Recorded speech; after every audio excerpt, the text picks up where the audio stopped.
lên mày bỏ lên mày ok ai nhỉ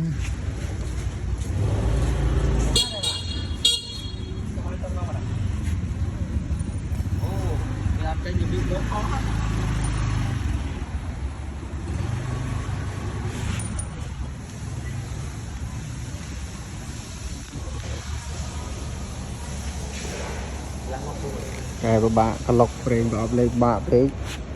đã mà chốt đấy ai câu đấy đấy bên này bên này thịt đây tôi mới giúp ó đi muối đi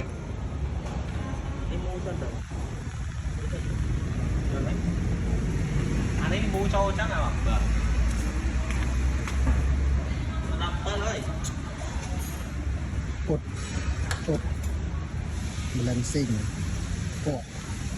lần sinh cột lạnh mình mà nó chết rồi mà nó chết